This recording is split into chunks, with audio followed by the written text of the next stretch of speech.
Hello hi बच्चा party, कैसे हो आप सब? आई रियली होप सो आप सब एकदम फिट फाइन एंड हेल्दी होंगे। आज के इस वीडियो में हम लोग पढ़ने वाले हैं political science chapter fifth, that is challenges faced by Indian democracy. ये chapter class 10th SSC Maharashtra board students के लिए है, ठीक है, राइट? तो ये चैप्टर में मैम है क्या एक्चुअली में ये चैप्टर में बताया गया है कि इंडियन डेमोक्रेसी में कौन से चैलेंजेस को फेस किया गया था, किस किस चैलेंजेस को फेस किया गया था, उसके बारे में हम पढ़ने वाले हैं। बच्चा पार्टी, अगर आपको नोट्स चाहिए, ठीक है, ये चैप्टर हो गया या फिर कोई भी चैप्टर जो पढ़ा दिया गया है, साइंस हो, हिस्ट्री हो, ज्योग्राफी हो, आप अगर आपको नोट्स चाहिए तो आप टेलीग्राम चैनल को ज्वाइन कर सकते हो, शुभम झा क्लास 10।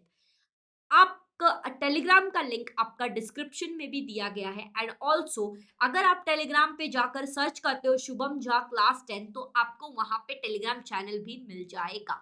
अगर वहां पे आप सर्च नहीं करते हो तो सिंपली आपका लिंक दिया गया है डिस्क्रिप्शन में, आप उस लिंक के थ्रू इस टेलीग्राम चैनल पे ज्वाइन हो जाओ और यहाँ पे आपके पूरे चैप्टर्स का आपका नोट्स यहाँ पे प्रोवाइड किया गया है।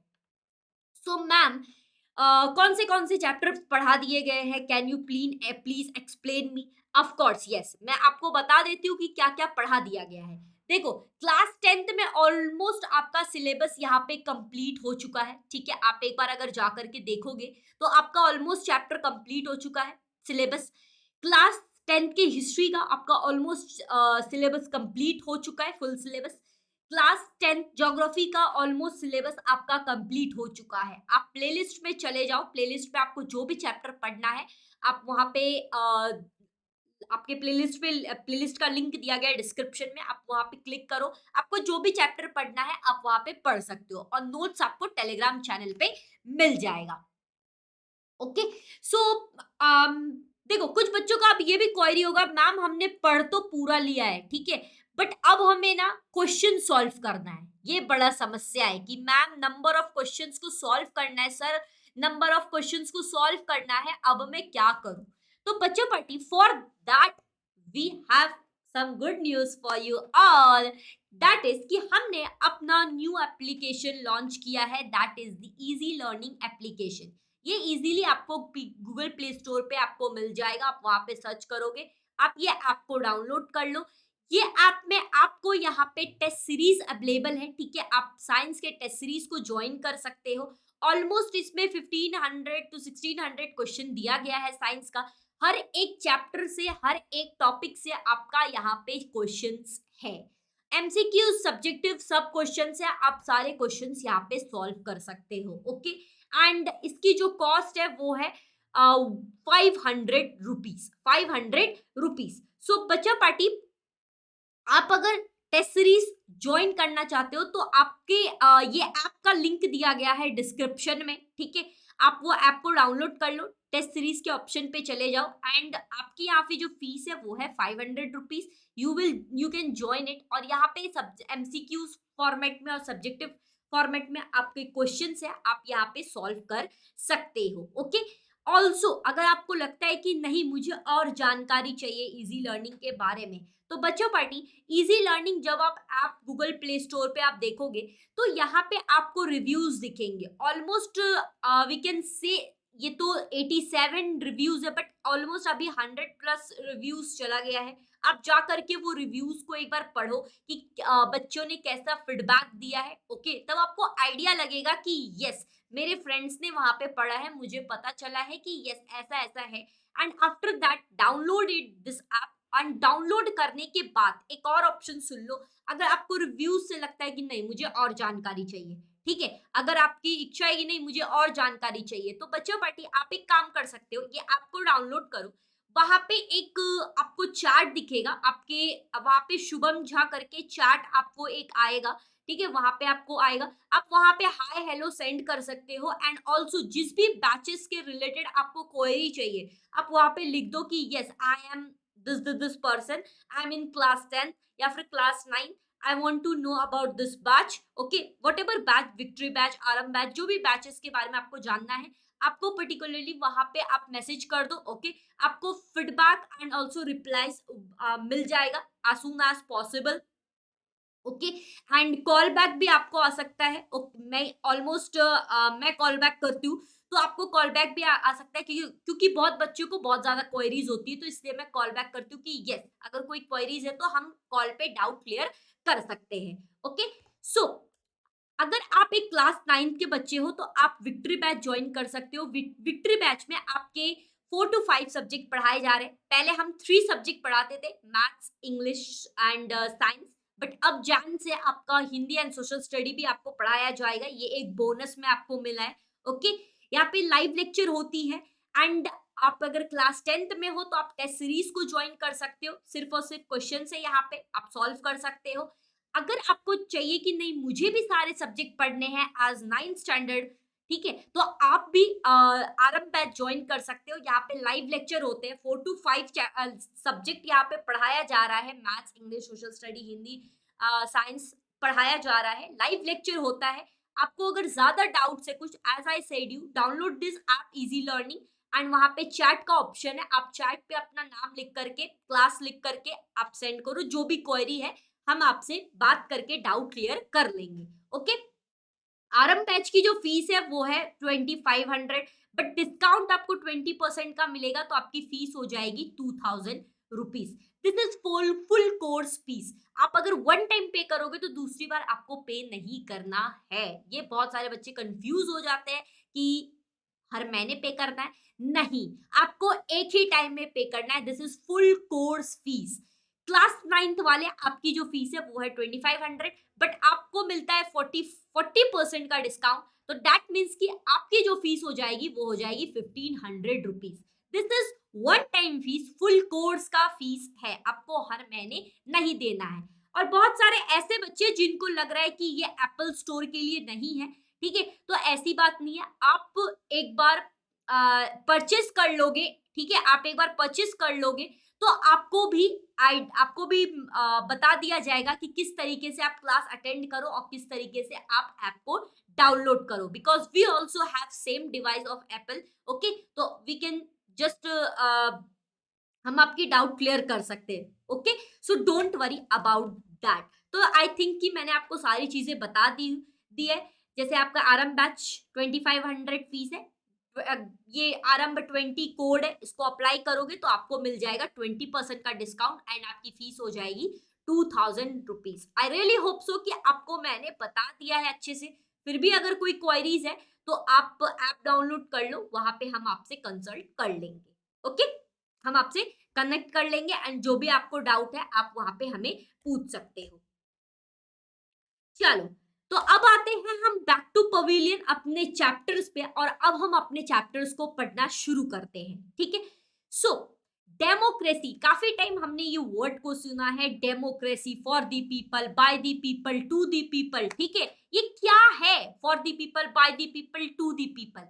ओके, ये क्या है? डेमोक्रेसी क्या है?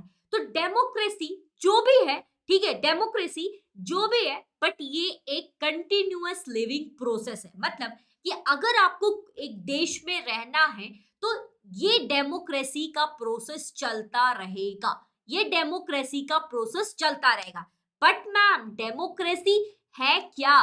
डेमोक्रेसी एक ऐसी कंट्री जहां पे सिटीजन्स, एक आम जनता चूज करती है गवर्नमेंट को, एक आम जनता चूज करती है गवर्नमेंट को कि हम हमारे देश का गवर्नमेंट कौन बनेगा, उसे हम कहते हैं डेमोक्रेसी। उसे हम लोग क्या कहते हैं? Democracy. Democracy is democracy is a system in which the government of a country is elected by the people, मतलब कि एक कंट्री का, जैसे हमारा इंडिया, हम अपने इंडिया में गवर्नमेंट चूज करते हैं अपने हक से। मतलब कि हम अपनी कंट्री का गवर्नमेंट खुद चूज करते हैं, हमें कोई जबरदस्ती नहीं करता है, हम अपनी मर्जी से चूज करते हैं, हम अपने कंट्री का सरकार बनाते हैं अपनी मर्जी से। सो ये जो पब्लिक का इलेक्शन है, पब्लिक का जो सिलेक्टिवनेस है, ठीक है, सिलेक्टिव जो करते हैं, पब्लिक जो सिलेक्ट करता है, ये एक लिविंग प्रोसेस है। मतलब कि इंडिया एक डेमोक्रेटिक कंट्री है। बहुत बार आपने सुना होगा, इंडिया एक democratic country, India is a democratic country. क्या सच में इंडिया डेमोक्रेटिक है? तो यस, इंडिया डेमोक्रेटिक है, क्योंकि यहाँ पे हम अपनी मर्जी से गवर्नमेंट को चूज करते हैं। सो दैट्स व्हाई डेमोक्रेसी को हम कह सकते हैं कि ये एक लिविंग प्रोसेस है। तो क्या मैम ये पूरी दुनिया में, ये ग्लोबल लेवल पे डेमोक्रेसी चलती है, डेमोक्रेटिक कंट्री है सारे? तो नहीं, थोड़े अच्छे से शब्दों को यहाँ पे देखो और सुनो, ठीक है।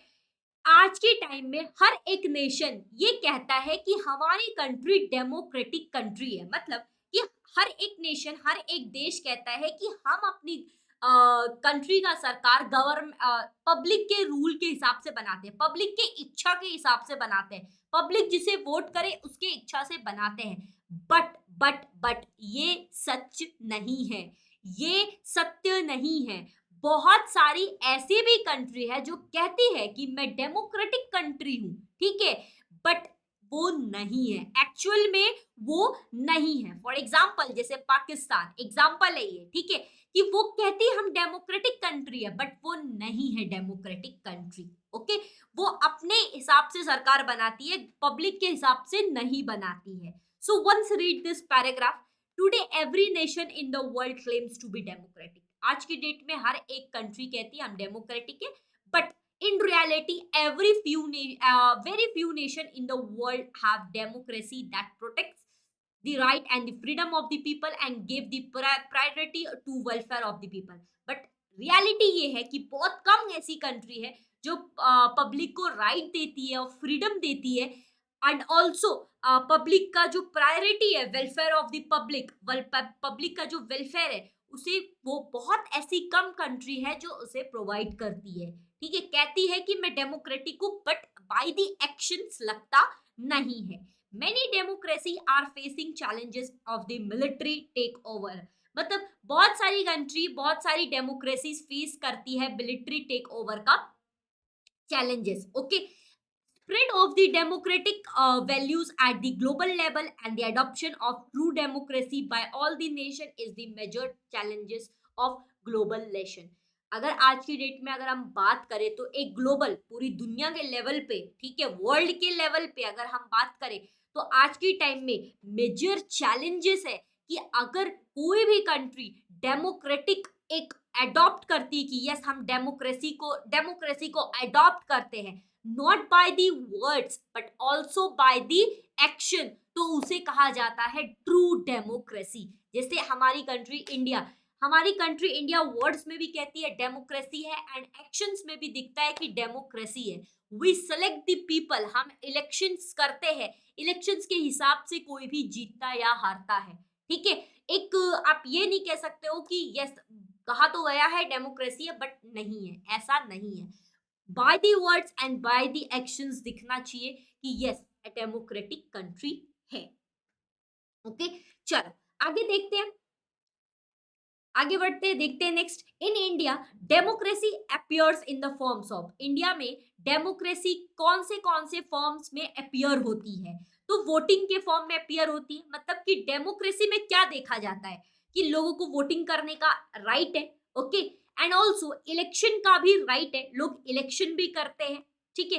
इलेक्शंस डिफरेंट गवर्नमेंट बॉडीज आती है, उसे हम इलेक्शन भी करते हैं, इलेक्शंस के थ्रू हम उसे विन करते हैं, या फिर हम कह सकते हैं कि नहीं, जो पार्टी हमें लगता है कि ये देश के लिए सही नहीं, हम उसे वोट नहीं देते हैं। ओके, नेक्स्ट जो आपका अपीयर्स है वो क्या है? Government structures.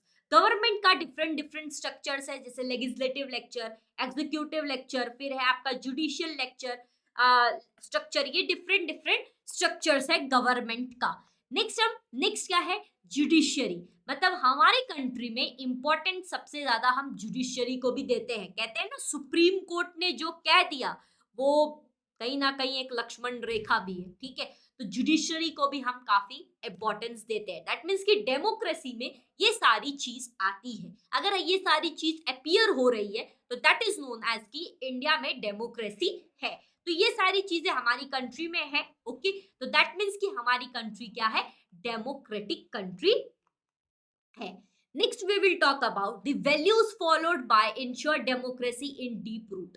क्या क्या वैल्यूज इंश्योर किया जाता है कि डेमोक्रेसी को एक डीप रूटेड में है, डीप रूटेड में है।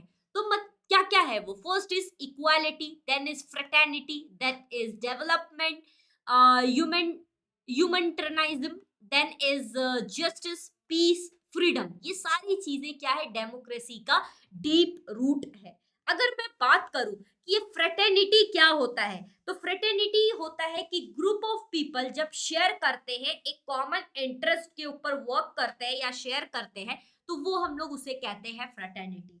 ठीक है, जस्टिस मिलना, किसी को उसका हक मिलना, किसी को उसका जो सच है उसके सच की जीत होना, ठीक है, जस्टिस।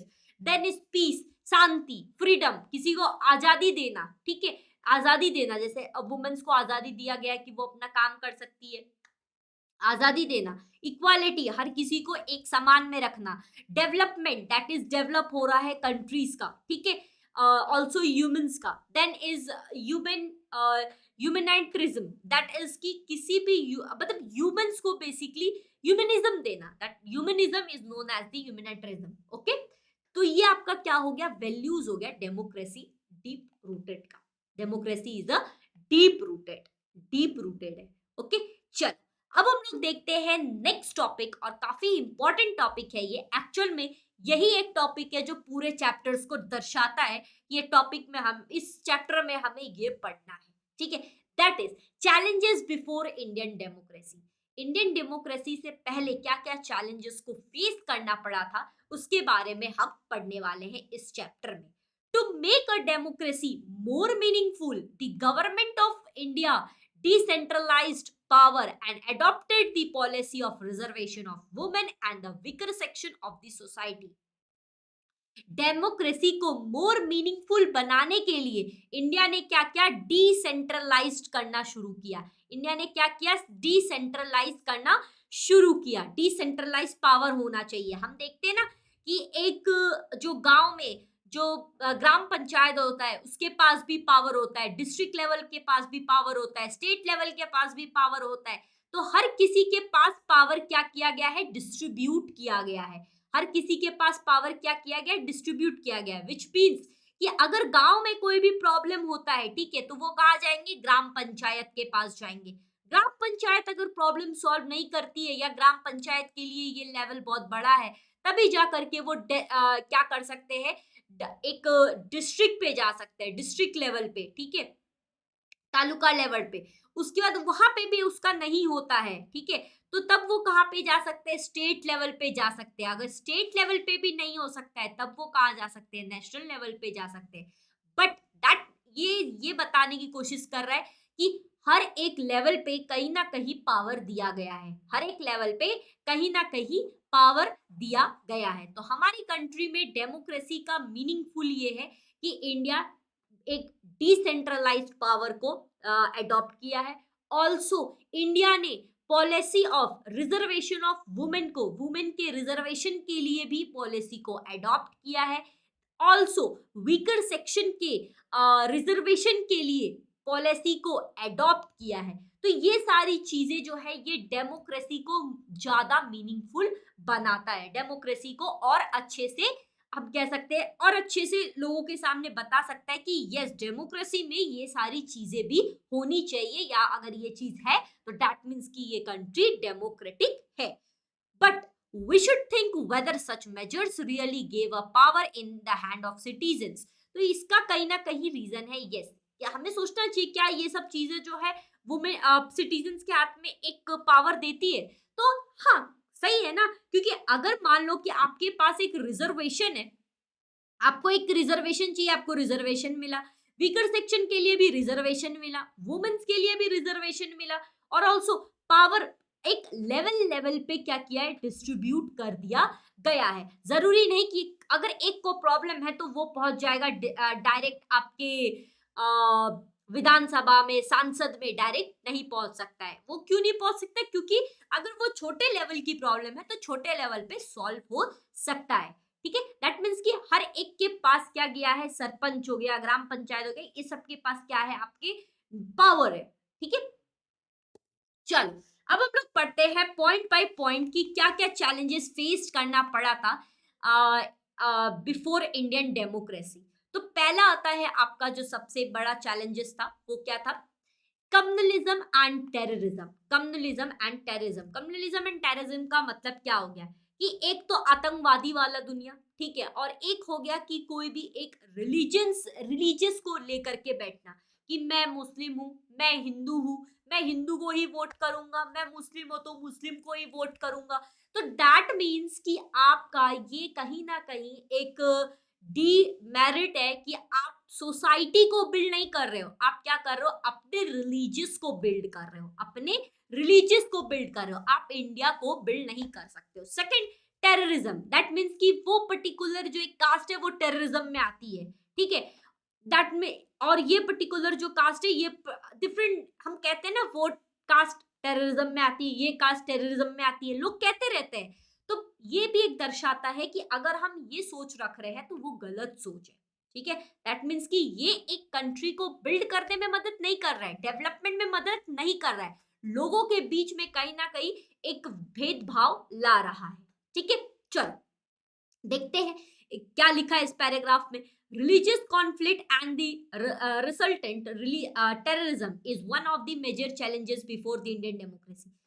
जब इंडियन डेमोक्रेसी से पहले, डेमोक्रेटिक कंट्री बनने से पहले, ठीक है, इंडिया में ऑलमोस्ट रिलीजियस कॉन्फ्लिक्ट होता था, ठीक है। मैं मेरा कास्ट तो मेरा रिलीजियस, मेरा रिलीजियस तो मेरा रिलीजियस, वो रिलीजियस कॉन्फ्लिक्ट होता था, ठीक है। नेक्स्ट, और दूसरा क्या था? रिजल्टेड टेररिज्म था। टेररिज्म का भी बहुत ही उस टाइम में ये था कि इस कास्ट के पीपल है तो ये टेररिज्म हो सकते हैं। टेररिज्म का बहुत ही उस टाइम में शोज था कि यस, टेररिज्म की वजह से इंडियन डेमोक्रेसी नहीं मिल सकती। पीपल के माइंड में एक थॉट था कि अगर हम ये इंसान को बना देंगे एक गवर्नमेंट तो कहीं ना कहीं ये जाके टेररिस्ट के साथ ना देने लगे, ठीक है। तो ये एक सोसाइटी में इंस्टेबिलिटी थी, सोसाइटी में इंस्टेबिलिटी थी। So society stability gets hampered due to the increasing the religious hospitality. Religious के मामले में कॉन्फ्लिक्ट होने की वजह से सोसाइटी में स्टेबिलिटी नहीं था, सोसाइटी में स्टेबिलिटी हैम्पर्ड हो रहा था। Peoples participation in the democratic process reduce to a great extent due to terrorism. Peoples का पार्टिसिपेशन जो एक डेमोक्रेटिक प्रोसेस में था वो कहीं ना कहीं रिड्यूस हो रहा था ड्यू टू टेररिज्म, क्योंकि उस टाइम में टेररिज्म का बहुत ही ज्यादा टेररिज्म उस टाइम में इंडिया में थी, जिसकी वजह से पार्टिसिपेशन जो डेमोक्रेटिक प्रोसेस में था, जैसे वोटिंग में, इलेक्शन में, ये सब में जो था प्रोसेस में, डेमोक्रेटिक प्रोसेस में, वो कम होते जा रहा था। तो ये फर्स्ट पॉइंट हो गया, कम्युनलिज्म एंड दी टेररिज्म। चलो नेक्स्ट हम लोग बात करते हैं लेफ्ट एक्सट्रीमिस्ट नक्सलिज्म। अब यहाँ पे बात की गई है नक्सलिज्म। नक्सलिज्म के बारे में अगर आपको ज्यादा पढ़ना है तो आप एक काम कर सकते हो, क्लास 9th का पढ़ सकते हो। क्लास 9th में बताया गया है नक्सलिज्म के बारे में, ठीक है। नक्सलिज्म एक्चुअल में अगर बात करूं मैं तो नक्सलिज्म की स्टार्ट कहाँ से हुआ? नक्सलिज्म एक नक्सलबाड़ी एक जगह का नाम है, ठीक है, एक गांव का नाम है जो दार्जिलिंग के पास है, ठीक है। ये एक नक्सलबाड़ी एक छोटा सा गांव है, दार्जिलिंग के पास है। वहां के पीपल्स एक्चुअल में ना क्या हो रहा था कि आप जानते होगा कि ब्रिटिश का पीरियड था, ब्रिटिश के पीरियड के बाद जो लैंडलेस पीपल थे उनके अंदर एक एग्रीवनेस सी, गुस्सा थी। ट्राइबल पीपल के अंदर एक अलग ही गुस्सा थी। तो ये लोग की गुस्सा के कारण ये लोग ने क्या किया, एक अपना ग्रुप फॉर्म कर लिया और उसका वो ग्रुप का नाम दे दिया नक्सलिज्म। एक्चुअल में ये नक्सलबाड़ी से ही नक्सलिज्म स्टार्ट हुआ, नक्सलबाड़ी के जो लोग थे इन लोग से ही स्टार्ट हो गया नक्सलिज्म। और बहुत सारे स्टेट्स में ये फैलता गया, बहुत सारे स्टेट्स में ये फैलता गया, क्योंकि बहुत सारे नक्सलबाड़ी से लोग देखते गए कि यस, यहाँ के जो पीपल है इन लोगों ने नक्सलिज्म ग्रुप फॉर्मेट किया और इनका जो सेम प्रॉब्लम था वो बाकी स्टेट के पीपल का भी सेम प्रॉब्लम था, तो वो लोग भी इनके साथ क्या होने लगे, जॉइंट होने लगे, वो लोग भी इन लोग के साथ मिलने लगे। सो नक्सलिज्म बिगिन हुआ आपका, Naxalism begin as a movement to remove the injustice against the aggrieveness landless farmer and the tribal people. Actual में नक्सलिज्म का जो मूवमेंट स्टार्ट हुआ, नक्सलबाड़ी में प्रॉब्लम नहीं, उस टाइम में जो प्रॉब्लम था वो था क्या, लैंडलेस पीपल का, ठीक है, और ट्राइबल पीपल का। बट नक्सलिज्म का मूवमेंट जो स्टार्ट हुआ वो इसलिए स्टार्ट हुआ क्योंकि रिमूव करना था क्या चीज को, एग्रीवनेस लैंडलेस को, ठीक है, and tribal peoples and farm and also tribals people का grievance. Okay, but today naxalism ने कुछ और ही, नक्सलिज्म का मेन था मोड था अच्छा कुछ करना, बट वो कहीं ना कहीं एक रॉन्ग वे में, रॉन्ग पाथ को कनेक्ट कर लिया। ठीक है, उनका मेन मोटिव क्या था कि चलो हम जितने भी लैंडलेस पीपल है, जो एग्रीवनेस है, गुस्से में है, उनके लिए कुछ करना है, या फिर जो ट्राइबल पीपल है उनके लिए कुछ करना है, उनके लिए मूवमेंट बनाया गया था। ठीक है, नक्सलिज्म का। बट बाद में जाके ये नक्सलिज्म का मूवमेंट एक कैसा बन गया, वायलेंट मूवमेंट बन गया, मतलब ये कुछ और ही बन गया। ठीक है, वायलेंट स्ट्रगल इन लोग का होने लगा। In Naxalist movement, the importance of the people, of the farmer and the tribal people has reduced. Naxalism में मूवमेंट का जो इम्पोर्टेंस था, वो जो प्रॉब्लम, मेन जो प्रॉब्लम था फार्मर्स का और ट्राइबल पीपल का, जो प्रॉब्लम को सॉल्व करने के लिए जो नक्सलिस्ट बनी थी, ये रिड्यूस होने लगी, इनका इम्पोर्टेंस रिड्यूस होने लगा। इंस्टेड उसके बगैर, उसके उसके अलावा क्या होने लगा, वॉयलेंस क्रिएट होने लगा। ठीक है, oppose to the government policies, government के, बट उल्टा होने लगा। आप सिंपल सिंपल सा भाषा समझ लो, सारी चीजें उल्टा होने लगी। नक्सलिज्म बनी थी लैंडलेस पीपल के लिए और ट्राइबल पीपल के लिए, ठीक है, मूवमेंट क्रिएट करने के लिए, कि उनको जो भी प्रॉब्लम है उसे रिसॉल्व करने के लिए। बट बाद में ये जो नक्सलिज्म था ये उल्टा हो गया, उल्टा एक्शंस लेने लगा। दैट इज की गवर्नमेंट के पॉलिसीज के अगेंस्ट जाने लगा, अपोज में जाने लगा। ऑल्सो पुलिस फोर्स के ऊपर अटैक करने लगा। ऑल्सो आप अगर देखोगे, अदर्स पीपल का जो एक टेक्टिस था, उसको यूज करने लगा नक्सलिस्ट ग्रुप, उसे यूज करने लगा नक्सलिस्ट ग्रुप। मतलब कहीं ना कहीं ये टेररिज्म वाला ही, टेररिज्म वाला ही, मतलब आप कह सकते हो कि वही चीजें ही मिलने लगी थी। ठीक है, तो नक्सलिस्ट का कहीं ना कहीं जो नक्सलिज्म था, उनका मोटिव कुछ और ही था, बट वो बाद में भाई क्या होने लगा, वॉयलेंट की तरफ शिफ्ट हो गया। ओके, तो ये सब कुछ चैलेंजेस फेस करना पड़ा था। नेक्स्ट, वो कहते हैं ना, करने गया था अच्छा बट हो गया खराब। चलो, तो next is the corruption. Corruptions that means की जो गवर्नमेंट आती थी, वो कुछ स्कीम्स बनाते थे, ठीक है, पब पैसा आता था, पैसे का घोटाला हो जाता था, तो ये करप्शंस में होता था। ठीक है, ये करप्शंस था। तो इंडिया में एक्सटेंड हुआ करप्शन बहुत ही हाई लेवल तक, ऑलमोस्ट बहुत ज्यादा हाई था पब्लिक सेक्टर में। पब्लिक सेक्टर में करप्शन बहुत ही ज्यादा था पहले, इंडियन डेमोक्रेसी से पहले। Government working capacity is reduce, government की जो वर्किंग कैपेसिटी थी वो रिड्यूस हो गई थी और करप्शन की बढ़ गई थी। जितने भी political and the administrative level थे, इनमें करप्शन बहुत ही ज्यादा होने लगा था। People develop the distrust and dissatisfaction, people government का जो सिस्टम था उसके लिए, मतलब उस चीज के लिए, गवर्नमेंट के सिस्टम के लिए वो लोग बहुत ही डिस्ट्रस्ट करते थे, विश्वास नहीं करते थे, और डिससेटिस्फेक्शन उन्हें लगता था, उन्हें लगता था कि सारी चीजें तो ये गवर्नमेंट लोग क्या करते हैं, करप्शन ही करते हैं, जितने भी पॉलिटिकल पार्टी है ये करप्शन ही करते हैं। तो पब्लिक सेक्टर में बहुत ज्यादा करप्शन बढ़ गया था, जिसकी वजह से poor public service and the facilities and different financial blenders होने लगा था। मतलब करप्शन की वजह से इंडिया का हालत बहुत ही ज्यादा खराब हो गया था, बहुत ही ज्यादा खराब हो गया था। पैसे आता था किसी और रीजन से यूज होता था किसी और पर्पस। ठीक है, तो करप्शन जो एक सबसे, आपको ये क्वेश्चन आ सकता है, करप्शन सबसे ज्यादा करप्शन कौन से फील्ड में हाई था, तो वो था पब्लिक सेक्टर में, गवर्नमेंटल सेक्टर में। ओके, चलो नेक्स्ट पॉइंट हम लोग देखते हैं, criminalisation of the politics. Politics में क्रिमिनल लोग भी आते थे।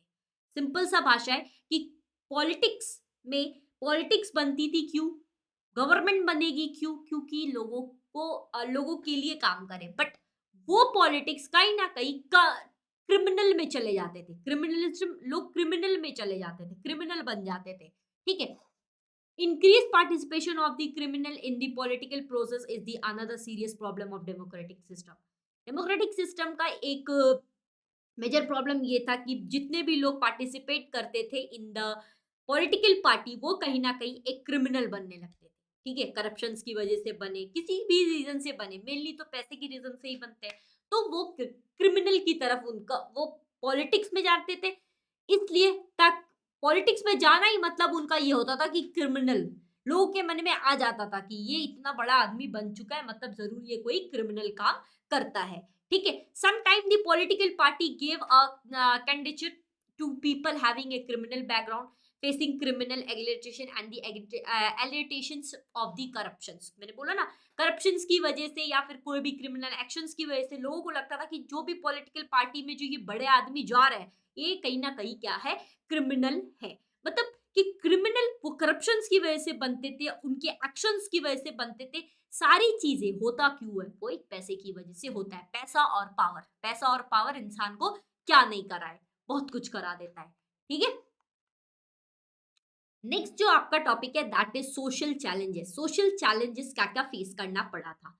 Apart from the challenges mentioned about, Indian democracy faced another social challenges. Indian democracy के अलावा बहुत सारा सोशल चैलेंजेस भी फेस करना पड़ा था। ठीक है, प्रॉब्लम्स लाइक द अनएम्प्लॉयमेंट, जैसे सोशल चैलेंजेस में क्या क्या चैलेंजेस को फेस करना पड़ा था, लाइक आपके अनएम्प्लॉयमेंट का, unequal distribution of resources, resources का जो डिस्ट्रीब्यूशन हो रहा था वो बहुत ही अनइक्वल हो रहा था। मान लो करप्शन की वजह से ही, जैसे एक छोटा सा गांव है, ठीक है, इस गांव में कहा गया है कि यहाँ पे जो अनाज जाएगा, गुड फूड ग्रेन्स जाएगा, वो जाएगा मान लो कि 1000 kg। ठीक है, अब घोटाला की वजह से क्या हो रहा है, ये 1000 kg ना जा करके कितना ही जा रहा है, ये जा रहा है आपका कहीं ना कहीं 500 kg। तो बाकी जो 500 kg है वो क्या हो जा रहा है, घोटाला हो जा रहा है, मतलब करप्शन हो जा रहा है। तो ये जो करप्शन, क्रिमिनलाइजेशन, ये सब की वजह से सोशल चैलेंजेस भी फेस करना पड़ा था। कौन से प्रॉब्लम, अनएम्प्लॉयमेंट का problem, unequal distribution of resources, increasing gap between rich and poor, rich और पुअर के बीच में गैप बहुत हो गया था। जो अमीर था वो अमीर बनते जा रहा था, जो गरीब था वो गरीब बनते जा रहा था। ठीक है, कास्ट बेस पे प्रॉब्लम, तुम ये कास्ट हो, वो कास्ट हो, तुम छोटे हो, तुम बड़े हो।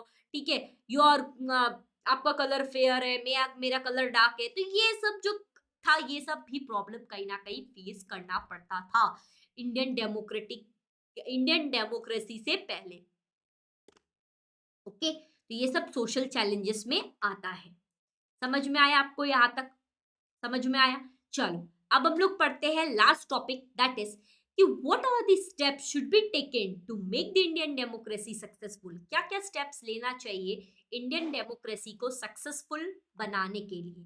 तो सबसे पहला जो स्टेप है that is democracy aims at the welfare of majority of people. Democracy ये एम करता है कि जितने भी लोग है, मेजोरिटी ऑफ पीपल जो है, उनको वेलफेयर मिलना चाहिए, उनको वेलफेयर मिलना चाहिए, मतलब उनको उनका राइट्स मिलना चाहिए। ठीक है, then it is the duty of the government to take into the consideration the interest of minorities. Government का ये ड्यूटी है कि जितने भी माइनॉरिटीज का इंटरेस्ट है उसे क्या करना चाहिए, कंसिडरेशन में लेना चाहिए, समझना चाहिए। ठीक है, नेक्स्ट इज कि रिलीजियस, ऑल द रिलीजियस या फिर languages, linguistic that is languages, ethics और कास्ट के ग्रुप पे इक्वल अपॉर्चुनिटी सबको मिलना चाहिए, इक्वल डिसीजन सबको मिलना चाहिए, हर किसी को डिसीजन मेकिंग का प्रोसेस इक्वली मिलना चाहिए। तो ये था पहला स्टेप। ठीक है, दूसरा स्टेप क्या हो सकता है, दूसरा स्टेप ये हो सकता है कि judiciary in India is seen to be making the conscious effects to make the political party process transparent.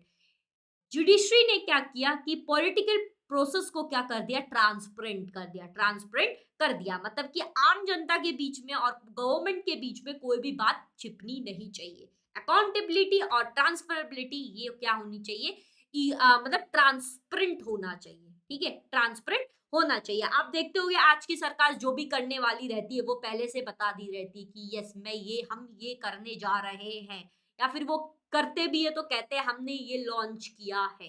ठीक है, ऑल्सो क्या क्या प्रिवेंट करना चाहिए, क्रिमिनलाइजेशन ऑफ पॉलिटिक्स, ये प्रिवेंट में होना चाहिए, क्रिमिनलाइजेशन नहीं होनी चाहिए पॉलिटिक्स में। Judiciary has adopted measures like strict punishment for criminal, अगर कोई क्रिमिनलिज्म कर रहा है तो उसके अगेंस्ट में पनिशमेंट लेना चाहिए, अगर कोई घोटाला कर रहा है तो उसके अगेंस्ट में पनिशमेंट होना चाहिए। ठीक है, पैसों के लिए कोई किसी को मार दे रहा है, पॉलिटिकल पार्टी एक दूसरे को मार दे रही है पैसों की वजह से, तो ये एक्शंस लेना, गवर्नमेंट जुडिशरी ने कहा है कि एक्शंस लेना होगा। Prohibiting criminal for participating in the political party. अगर कोई भी क्रिमिनल कोई भी, अगर कोई भी टेररिस्ट हो गया, क्रिमिनल हो गया, अगर कहेगा कि नहीं मैं पॉलिटिकल पार्टी में आऊंगा, तो उसे आने का अलाउ नहीं है, उसे पार्टिसिपेशन का अलाउ नहीं है। ठीक है। थर्ड जो स्टेप हो सकता है वो है to make the democracy successful in India. It is not just sufficient to make effort at the level of government. सिर्फ अगर आपको इंडियन डेमोक्रेसी को सक्सेसफुल बनाना है, तो आपको सिर्फ और सिर्फ गवर्नमेंट के लेवल पे, एडमिनिस्ट्रेटिव के लेवल पे या फिर जुडिशरी के लेवल पे ही सक्सेसफुल नहीं होना पड़ेगा, इतने पे ही एफर्ट्स नहीं लगाने होंगे, बल्कि इनके अलावा हमें एजुकेशन में, हमें बाकी चीजों में भी एफर्ट्स लगाना होगा, जिसकी वजह से हम ये कह सकते हैं कि आज के डेट में जितने भी डिफरेंट स्कीम्स आए हैं, वो स्कीम्स कहीं ना कहीं डेमोक्रेसी को क्या कर रही है, सक्सेसफुल बना रही है इंडिया में। ठीक है। क्या क्या है वो स्कीम्स, जैसे आपका सर्व शिक्षा अभियान। ठीक है, मतलब एजुकेशन का अभियान है ये, तो एजुकेशन स्कीम है, सब पढ़ेंगे सब बढ़ेंगे, ये भी एक डेमोक्रेसी को क्या कर रही है, सक्सेसफुल बना रही है। देन ए स्वच्छ भारत अभियान, ये भी डेमोक्रेसी को क्या कर रही है, डेमोक्रेसी को सक्सेसफुल बना रही है। भारत स्वच्छ रहेगा, साफ सुथरा रहेगा, तो लोगों को बीमारियां कम होगी। देन इज ग्राम समृद्धि योजना। ठीक है, विलेजेस का जो समृद्धि योजना है वो उन्नति की छाव, बाग गांव, गांव मतलब कि अगर हम गांव के लोगों को अगर हम सपोर्ट करेंगे, अगर उनके भी जो भी वो एग्रीकल्चर करते हैं, सारी चीजें करते हैं, हमें उनको भी सपोर्ट करना चाहिए। अगर एक गांव, अगर एक विलेज डेवलप होगा, तभी तो जा करके हम कह सकते हैं कि हमारा कंट्री भी क्या हो रहा है, हमारी कंट्री सक्सेसफुल हो रही है। क्योंकि कहीं ना कहीं अगर आप देखने जाओगे तो सबसे ज्यादा एग्रीकल्चर प्रोड्यूस होता है गांव से। Okay. Then is self help groups, बहुत सारे सेल्फ हेल्प ग्रुप्स को भी प्रमोट करना चाहिए। Then is Mahatma Gandhi national rural employment agreement system, guarantee system. ठीक है, तो ये सारे जो आप ये देख रहे हो, ये सब स्कीम्स है, ये सब भी मदद करेगी डेमोक्रेसी को सक्सेसफुल बनाने में इंडिया में। और अगर हम कहने चाहें तो वुमेन का, to increase the political participation of women, 50% seats are kept reserve in the local self governing institute.